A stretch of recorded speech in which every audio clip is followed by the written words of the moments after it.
Exodus 21, ordinance for the people.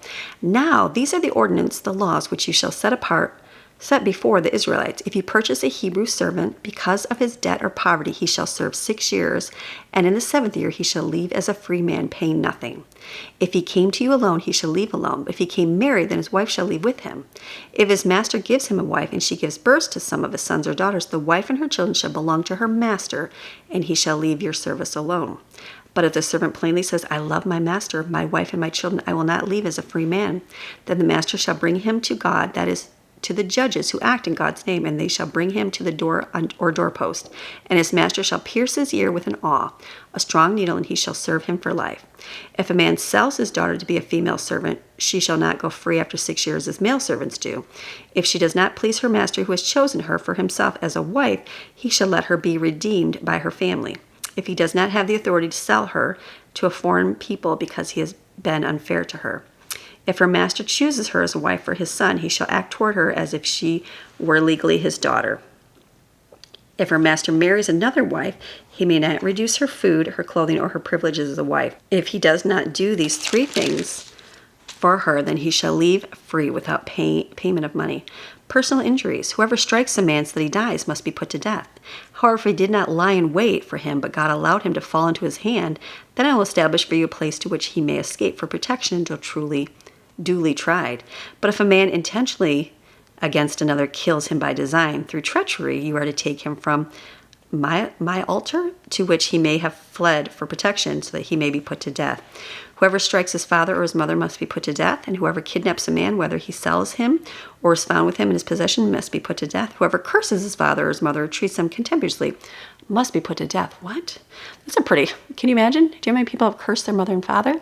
It's easy for us to look at the other ones like murder. Whoever does this, they should be put to death. But for cursing their father and mother, yeah, God wants you to honor them. If men quarreled and one strikes another with a stone or with his fist and he does not die but is confined to bed, if he gets up and walks around leaning on his cane, then the one who struck him shall be left physically unpunished. He must only pay for his loss of time at work and the cost of treatment and recuperation until he is thoroughly healed. If a man strikes his male or his female servant with a staff and a servant dies at his hand, he must be punished. If, however, the servant survives for a day or 2, the offender shall not be punished, for the injured servant is his own property. If men fight with each other and injure a pregnant woman so that she gives birth prematurely and the baby lives, yet there is no further injury, the one who hurts her must be punished with a fine paid to the woman's husband, as much as the judge decides. But if there is any further injury, then you shall require as a penalty life for life, eye for eye, tooth for tooth, hand for hand, foot for foot, burn for burn, wound for wound, and bruise for bruise. If a man hits the eye of his male servant or female servant and is destroyed, he must let the servant go free because of the loss of his eye. If he knocks out the tooth of his male servant or female servant, he must let the servant go free because of the loss of the tooth. If an ox gores a man or a woman to death, the ox must be stoned and its meat shall be eaten, but the owner of the ox shall be cleared of responsibility.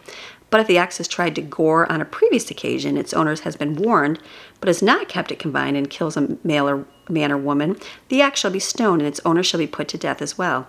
If a ransom is demanded of him in return for his life, he shall give whatever is demanded for the redemption of his life. If the ox has gored another son or daughter, he should be dealt with according to the same rule. If the ox gores a male or female servant, the owner shall give to the servant's master 30 shekels of silver, the purchase price for a slave, and the ox shall be stoned. If a man leaves a pit open or digs a pit and does not cover it, and an ox or donkey falls into it, the owner of the pit shall make restitution, and he shall give money to the animal's owner, but the dead animal shall be his.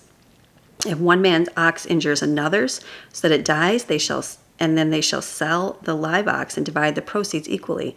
They shall also divide the dead ox between them. Or if it is known that the ox was previously in the habit of goring and its owner has not yet kept it confined, he must make restitution of ox for ox, and the dead animal shall be his. Lots of specifics on how it's important to do good and do right when you wrongfully do things. Unknowingly, God understands, but purposely, there's consequences. This is your daily Bible chapter reading, God's Word, Monday through Friday. See you tomorrow.